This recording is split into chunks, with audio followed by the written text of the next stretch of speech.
Números 14:31. Bien, dice la palabra: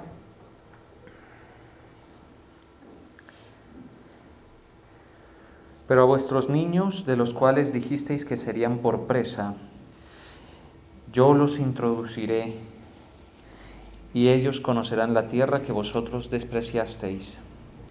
En cuanto a vosotros, vuestros cuerpos caerán en este desierto. Gracias, Señor, te damos en esta noche. Hoy nos humillamos delante de ti, Señor, reconocemos todo el bien que haces en nuestras vidas, Padre eterno.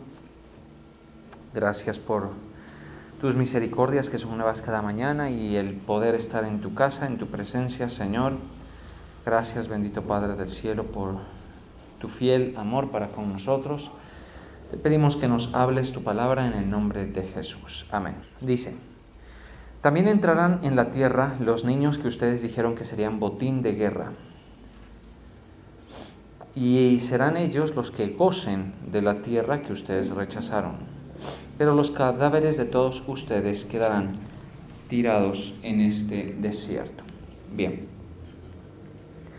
Bueno, este es el pasaje en el que sucede esto inmediatamente después de que los espías enviados por Moisés pues fueron a ver la tierra esta que iban a poseer y trajeron unas noticias que desalentaron al pueblo, particularmente 10 de ellos, porque Josué y Caleb, ellos no hicieron de la misma manera, ellos hicieron todo lo opuesto, es decir, animaron, motivaron a la gente, a los líderes de Israel, al pueblo, para que emprendieran la toma de la tierra prometida.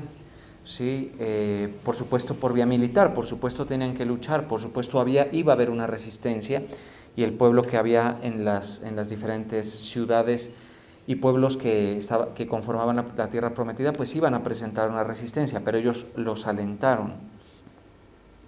Sin embargo, los otros 10, estos le dijeron a los demás, le dijeron: miren, esa tierra es una tierra buena, sí, pero está bien custodiada, bien resguardada.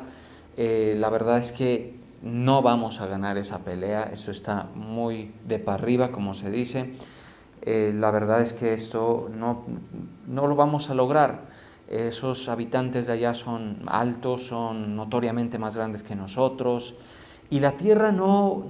Y comenzaron incluso a hablar mal de la tierra, a pesar de que las virtudes de la tierra pues estaban a la vista de todos y a la misma vista de Dios, que Él era el que había iniciado ese propósito de llevarlos a esa tierra prometida. De tal manera que estos hombres pues comienzan, insisto, a hablar mal, y una de las cosas que dijeron es lo siguiente: dijeron en sentido de reproche a Moisés y a Aarón, le dijeron: bueno, ustedes nos trajeron acá y ahora vamos a enfrentar a este pueblo, atrás solo tenemos el desierto y Egipto, y hacia adelante solamente está la tierra, y ustedes nos trajeron acá y ahora nosotros vamos a ser vencidos y nuestros hijos van a ser presa. Mire, esa declaración que hicieron ellos.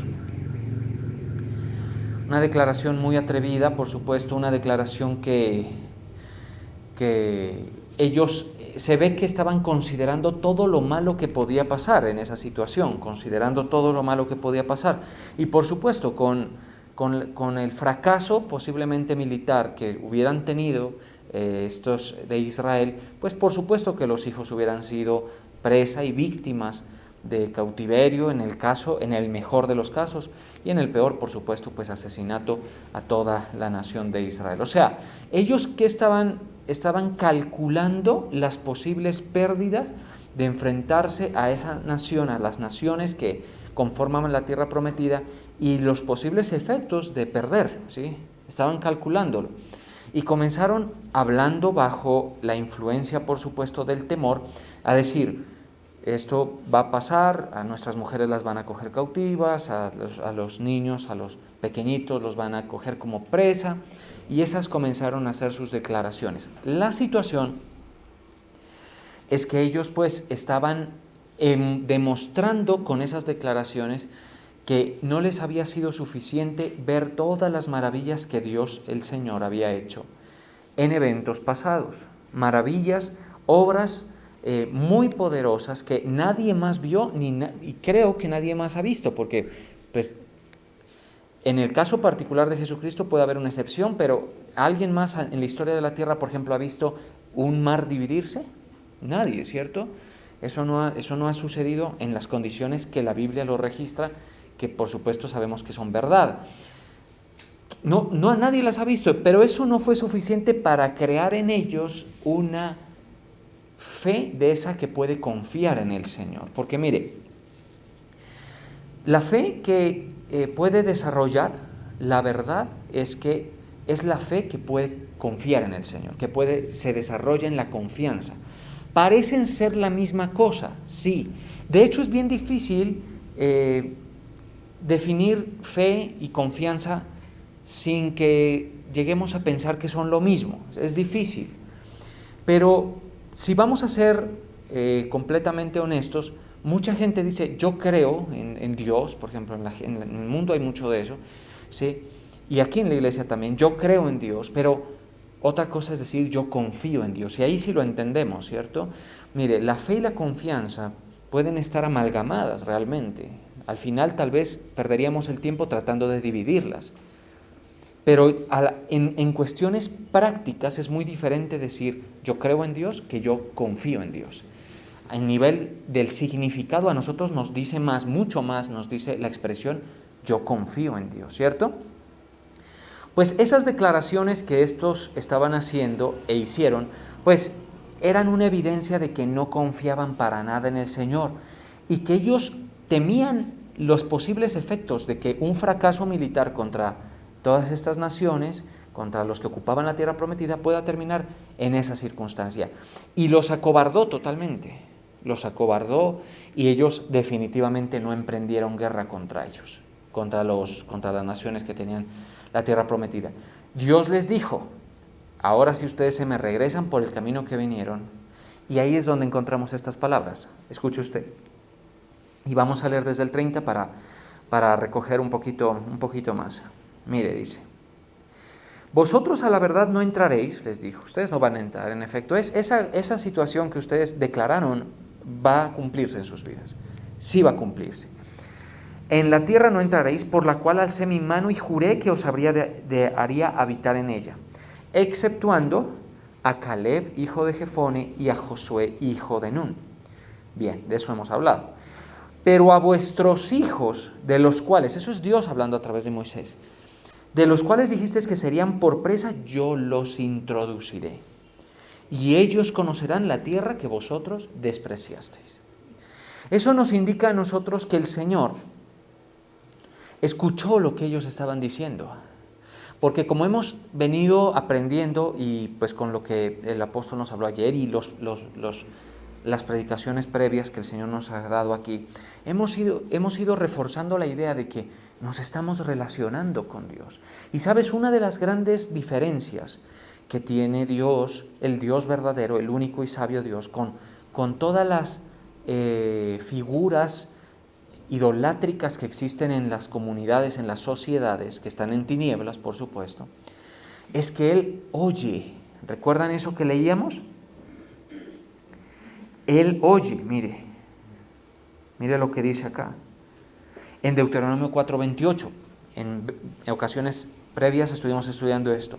Y serviréis allí a dioses de manos de hombres de madera y de piedra que no ven, ni oyen, ni comen, ni huelen. En contraposición a eso, nuestro Dios hace todo esto, porque está vivo, ¿estamos de acuerdo? Es un Dios vivo. Entonces Él ve, por eso Él ve la aflicción de la gente, Él ve la necesidad de la gente, Él percibe las actitudes de la gente, Él las ve, ¿sí? Y ve muchísimo más profundo que cualquiera de nosotros. Y porque ha visto y ha considerado las situaciones que atiende. Y por ejemplo, ayer el apóstol nos hablaba, una predicación bastante especial, por supuesto, decía que las tribus del norte, estas vieron gran luz y se da una profecía sobre ellas. Eso es porque Dios ve la situación y se inclina a misericordia. Ese es Dios, el Dios verdadero con el cual nos relacionamos, ¿cierto? Oyen, entonces, así como Él escucha, por supuesto, lo que es justo como una queja, porque la esclavitud en Egipto producía en los hebreos quejas justas, pero también Él escucha la murmuración. Él escucha la queja cuyo fundamento, cuyo motor es la incredulidad y la desconfianza. Él lo oye. Y ahí hay problemas cuando nosotros pues seguimos como copiando el modelo de fracaso que tuvieron los hebreos, porque los hebreos tuvieron un modelo de fracaso que para nada vamos o queremos imitar, y es: si usted quiere fracasar, haga exactamente lo que hicieron ellos. Reniegue de Dios, reniegue de lo que Dios le pone adelante, reniegue de la iglesia, reniegue de los propósitos de Dios. Haga exactamente. Cuando usted se ve amenazado, rapidito abra su boca y ahora sí fue, ahora esto va, mejor dicho, me va a ir mal, me voy a quedar sin trabajo y me va a ir... O sea, haga lo mismo que ellos. Que cuando haya una amenaza, usted se despache a decir las cosas, sin medir el alcance de quien lo está oyendo. ¿Estamos de acuerdo? Haga lo mismo y le aseguro que le va a ir mal a usted en las cosas de la fe. Pero el modelo está para que nosotros veamos y no hagamos igual. Y a Dios le molestó mucho que ellos dijeran: nuestros hijos van a caer presa. Eso le molestó mucho, ¿sí? Y esa tierra no es tan buena, y esa tierra es defectuosa, cualquier cosa, ¿sí? Eso le molestó mucho. O sea, el Dios que oye no quiere que nosotros tengamos expresiones verbales de desconfianza, ¿sí? Eso es un gran problema. Eso es en la parte relacional con Dios, ¿sí? Y ojo que no estamos hablando de salvación ni nada, porque eso es gratis, te sabemos, ya el Señor, todo aquel que cree, eso es gratis. Pero las personas que no avanzan en este entendimiento de lo malo que hicieron los hebreos, pues son personas que no saben cómo comportarse, relacionarse con el Señor. Y usted sí quiere hacerlo, usted quiere aprender, por eso está aquí. Entonces, el Señor dice: vosotros a la verdad no entraréis, porque Él oye. Eso es lo que quiero resaltar, Él oye. Vosotros no entraréis, pero vuestros hijos sí los voy a meter, yo mismo los voy a meter. Entonces voy a esperar que muera todos los que salieron de Egipto, y se murió hasta Moisés. Ahí fueron cayendo Miriam, la hermana de Moisés, Aarón, el hermano de Moisés, y hasta Moisés fue cayendo. Y no fue sino hasta que Moisés murió que el grupito de hijitos que decían que iban a morir por presa, Dios los metió. ¿Sí? ¿Eso de qué nos habla?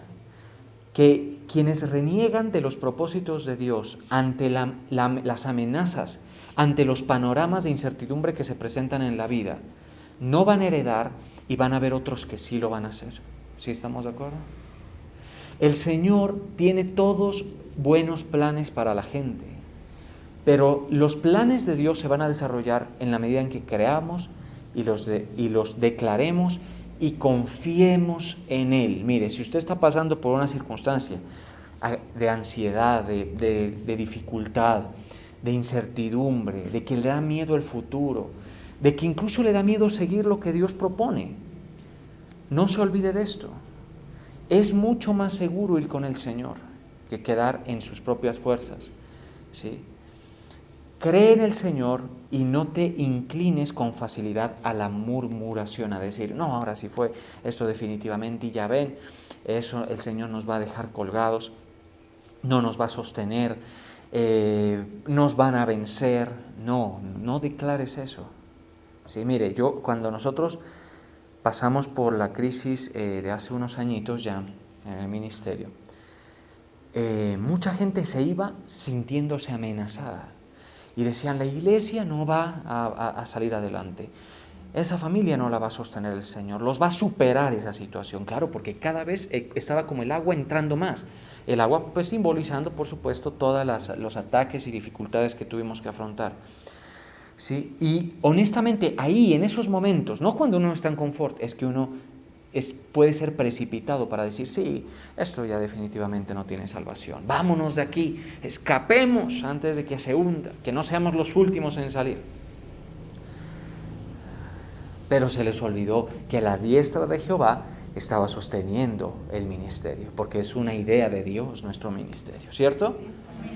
Yo creo eso. Y mire, y quienes nos quedamos, no nos quedamos en total confort, en el sentido de decir, el Señor es, sí, no fuimos de pronto como Josué tan atrevidos como para decir, o Caleb, sí, el Señor nos va a sacar, vamos a vencer. No, uno también tenía miedo, pero no declaramos, esperamos y nos mantuvimos quietos. ¿Estamos de acuerdo?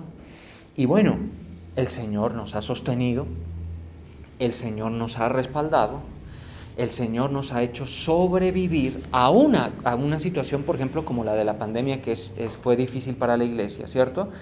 A todo, porque cuando algo es propósito de Dios, Él no lo deja caer a tierra. Él no va a dejar que caiga a tierra su propósito en la vida de la gente. Si eso se cae, es porque nosotros hemos rechazado eso. Y yo no voy para donde el Señor quiere. Yo no voy. Muchos dijeron así, ya no sigo sirviendo, ya no sigo pastoreando, tiempo atrás. Claro, quedarse significó confiar en el Señor. ¿Se da cuenta? Es diferente, confiar en el Señor es diferente. Requiere que uno se deje en las manos de Él. En tu situación, en la situación que puedes estar pasando, déjate en manos de Él. Tú me dirás, pero eso hace parte del propósito de Dios. Ahí hay mucho que discutir. Lo único que yo te digo es que el Señor tiene un panorama que quiere que sigas, un camino que quiere que sigas. Sí.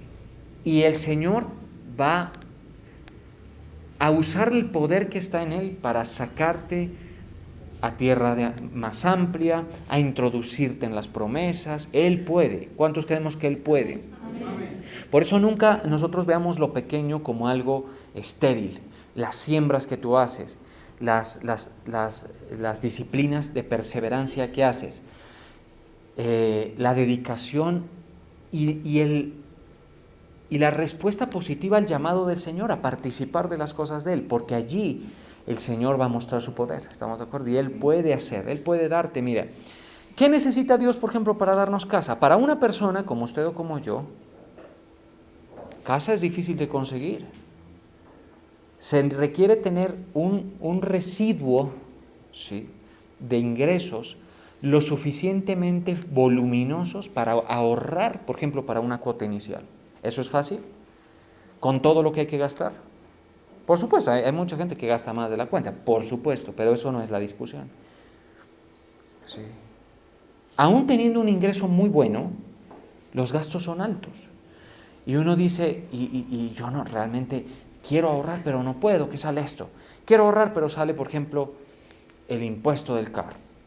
Quiero ahorrar, pero sale, por ejemplo, que los materiales del niño en el colegio. Supóngase, estoy poniendo ejemplos. Quiero ahorrar, y así se va las cosas, es difícil. Entonces, para que una persona pueda decir, yo ahorro para una cuota inicial, tiene que ser muy estricto en sus finanzas, y dos, tiene que tener un flujo, porque si no desatiende cosas que son del día a día, importantes para tener. Eso es así, ¿cierto? Pero el Señor puede usar su poder para dar esas cosas. Es impresionante. O sea, si el Señor quiere, puede hacértelo rápido y fácil, cualquier cosa. Ese es el poder de Dios, ¿estamos de acuerdo? Así es, rápido y fácil, si el Señor quiere.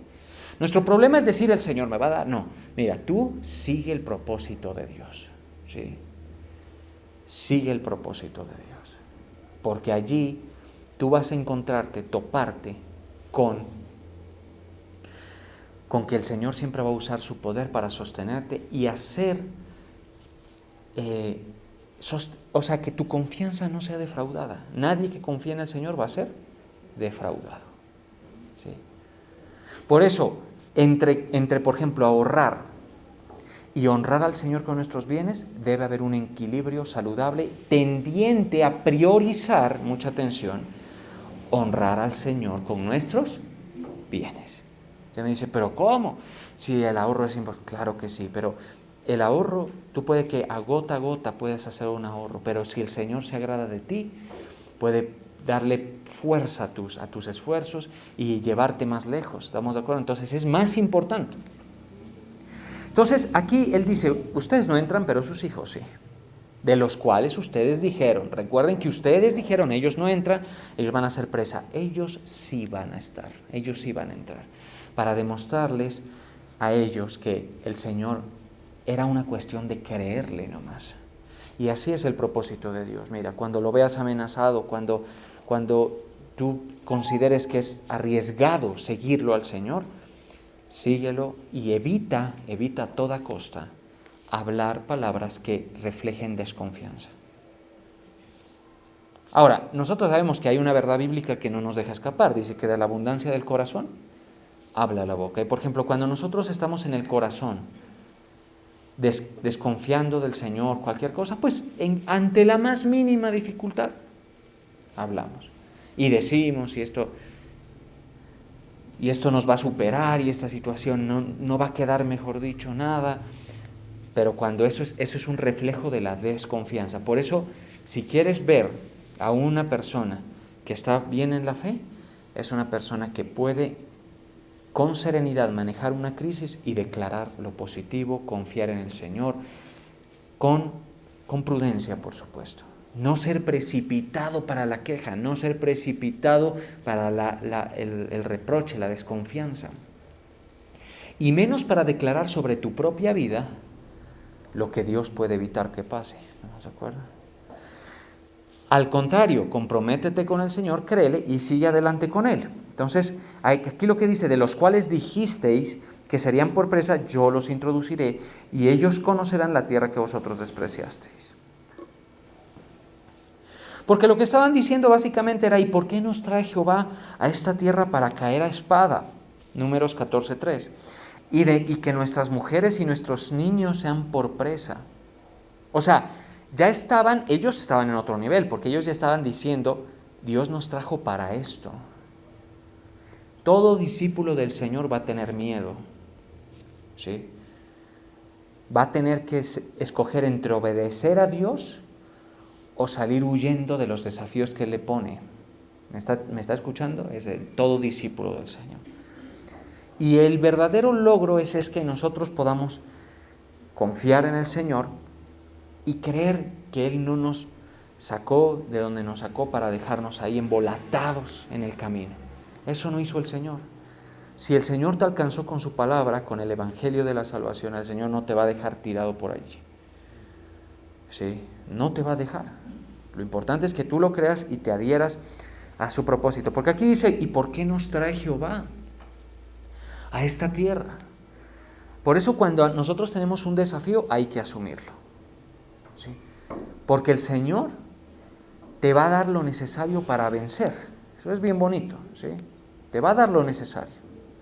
Esto, por supuesto, yo siento que le estoy hablando a gente que, yo siento que me estoy hablando a mí, ¿sí? Y la verdad es que no toda la gente está en el grado de compenetración con el propósito de Dios como para que entienda esto cómo se aplica. Pero creo pensar que muchos de ustedes sí lo están. Es confiar en el Señor, seguir viendo hacia adelante en su propósito a pesar de que parezca que no se va a poder. El Señor puede, sí, hacer con nosotros lo que Él quiera, que por supuesto los deseos de Él son buenos, eso ya lo hemos visto, ¿sí? ¿No sería mejor volvernos a Egipto? Y decían el uno al otro, designemos un capitán y volvámonos a Egipto. Entonces la gente siempre va a tener, mis hermanos, que escoger entre la confianza o la desconfianza en el Señor. Confíe en el Señor, lo que usted está pasando, confíelo. Ahora, lo que sí le sugiero es que agrade al Señor en esa circunstancia, que lo agrade, ¿sí? Primera de Corintios 10:1 en adelante dice, porque no quiero, hermanos, que ignoréis que vuestros padres todos estuvieron bajo la nube y todos pasaron el mar. Y todos en Moisés fueron bautizados en la nube y en el mar. Mire esto. Y todos comieron el mismo alimento espiritual. Y todos bebieron la misma bebida espiritual porque bebían de la roca espiritual que les seguía, y la roca era Cristo. Esto sucede cuando estamos en un ministerio, estamos en el propósito de Dios. Cristo mismo es el que le da vida.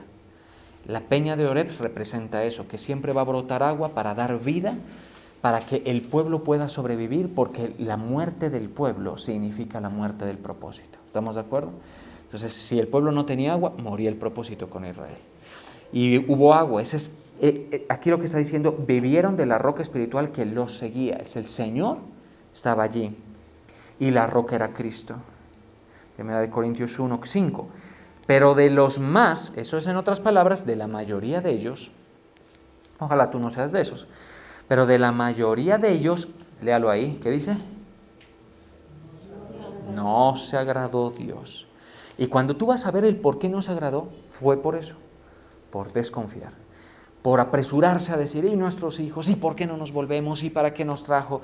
Por eso, mira, si dentro de tus defectos está eso de ser muy ligero, ¿sí? muy reactivo con la boca, comienza a considerar que tienes un gran potencial de fracaso, porque alguien que no controla su lengua es el estado de mayor vulnerabilidad al enemigo que se puede tener. Cuando nosotros tenemos ese perfil así de ser explosivos, por ejemplo, usted monitoree eso en su vida. Si usted ve que usted es quejumbroso durante el día, que usted es una persona que dice, el Señor no me va a llevar, y cuando te hablan de motivación del Señor, es como que no lo crees. Como ciudad sin defensa, en la Nueva Versión Internacional, dice Proverbios 25:28, busquémoslo ahí.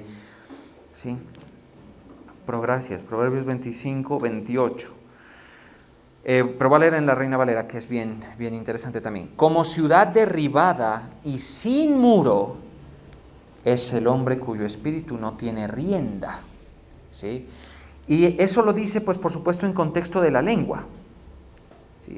Es como que no te controlas. Y una de las cosas que no controlamos, a lo cual hay que ponerle rienda para agradar al Señor, es la lengua. Tú dices, ¿yo cómo agrado al Señor? La rienda sobre la lengua, aquí. Para no prestarte, por ejemplo, para el chisme, una de las cosas. Ahora, ustedes saben que yo cuántas veces he dicho que el Señor, que los pecados, que todos pecamos, que yo también peco, que todo eso está muy bien, claro. Y la sangre de Cristo está cubriendo todas esas situaciones. Pero si un cristiano comprado con la sangre de Cristo sigue en esa dinámica de no tener controlada su lengua, que eso es difícil, a ver, yo no quiero mostrarme como que yo lo hago, no, yo trato y he entendido que eso hace parte de lo que tengo que trabajar para que mejore la situación y que también haya avance en mi vida hacia los propósitos de Dios. Y otra cosa muy importante, esta sí es bien importante, no se pierda lo logrado, porque mira, tú en cuestión cuando no tienes rienda, puedes perder de ganar algo que está puesto para ti, y cuando no tienes rienda en la lengua puedes perder lo que ya has logrado. Por eso a veces se pierden hogares, se pierden trabajos, se pierden ministerios. ¿No les contaba yo a los de la alabanza? Hace unos 2 ensayitos tuvimos una reunión y les contaba del primer arreglista que tuvimos en la iglesia, con el cual pues yo empecé tocando con él, ¿sí? Y él era una persona que por supuesto no era, ya después nos dimos cuenta que no era el más talentoso, pero imagínate tú en ese momento al pastor que era el apóstol en ese momento, recién cogiendo el bajo, eso mejor dicho, no, tenía que sonar mal, no tenía por qué sonar bien, porque éramos unos novatos, yo estaba en la batería chiquito, 11 años tendría, ¿sí? Y quienes estábamos participando de la alabanza, pues esto es mucho lujo y a esto le falta mucho, ¿sí?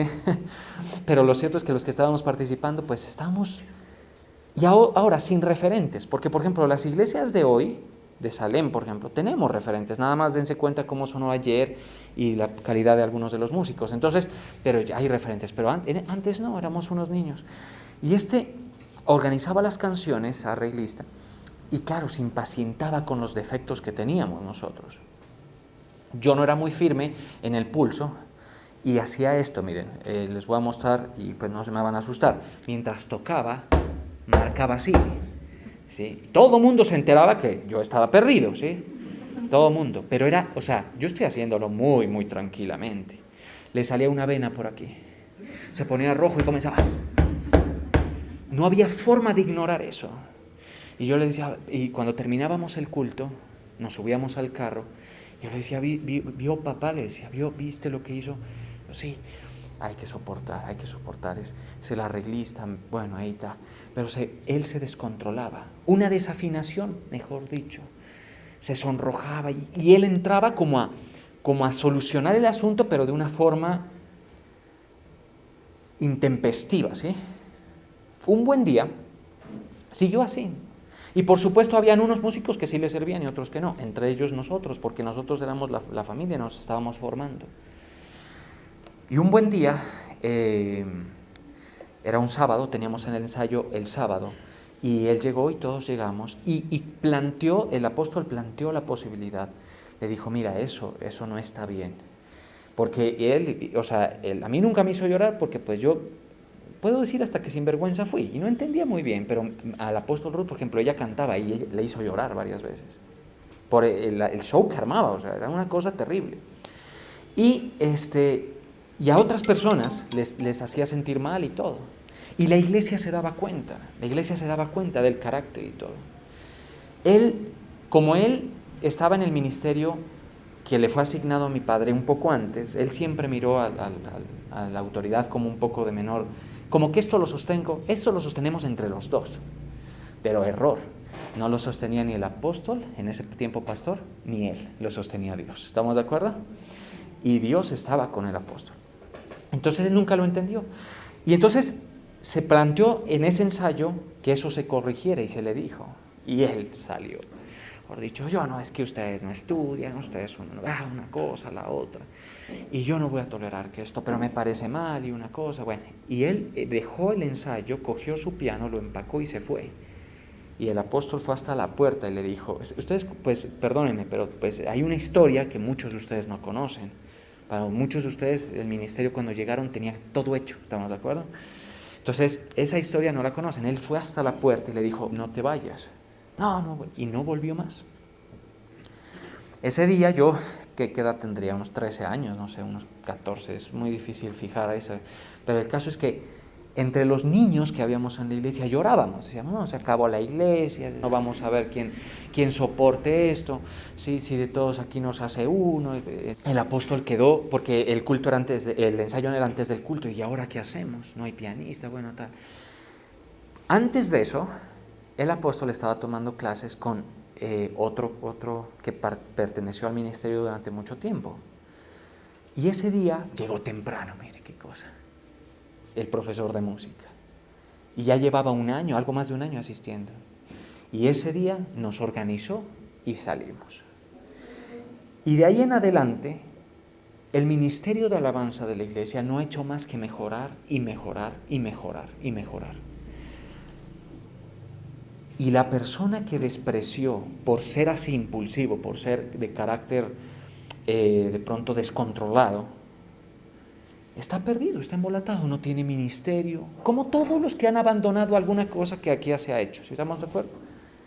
Así, eso aplica para pastores, luego se han ido más arreglistas ya más de mayor jerarquía, en 2012 se fueron muchos de ese nivel, y todo el mundo es el Señor, y se va a acabar. No.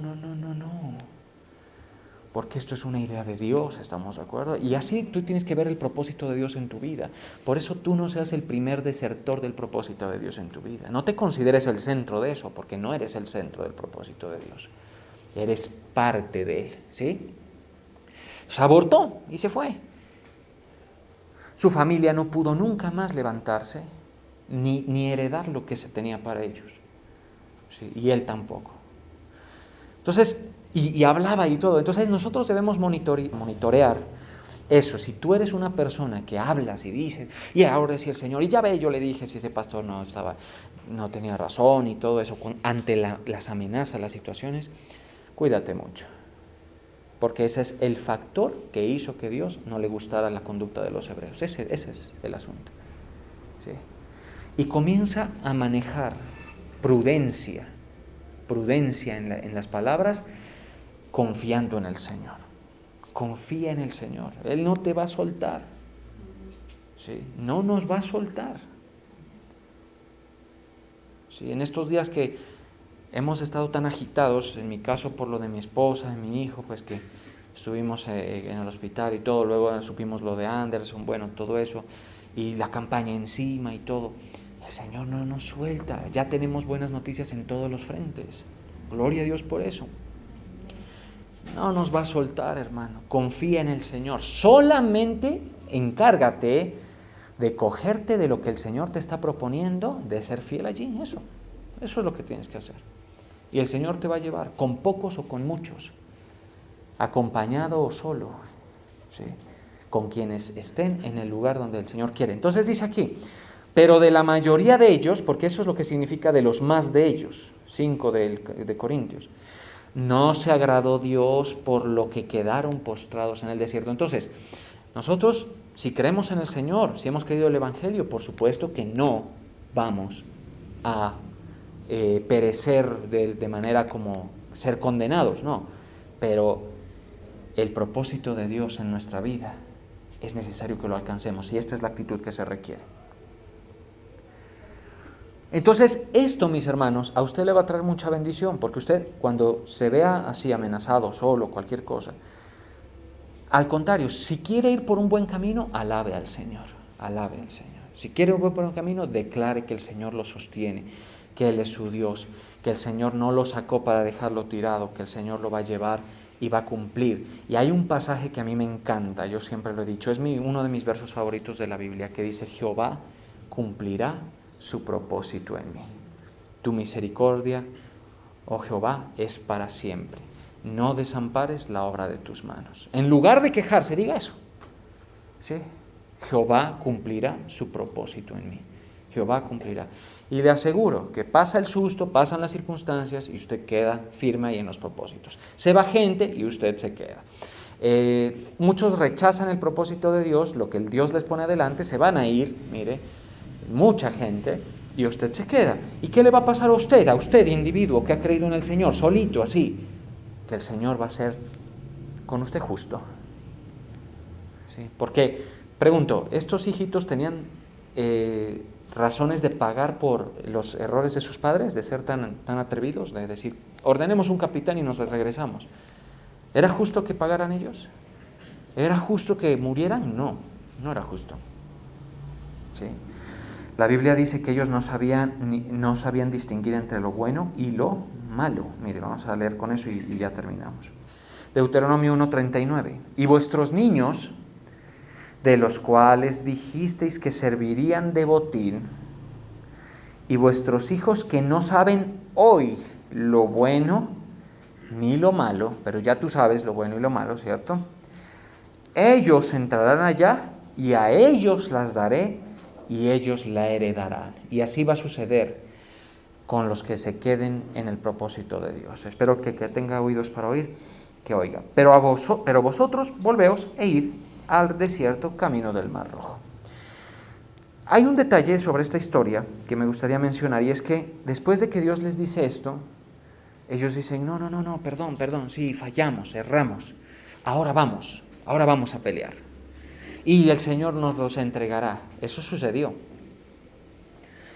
Y Moisés les dice, no, espérate un momento. Les dice, espérense un momento porque ya Dios no está con ustedes.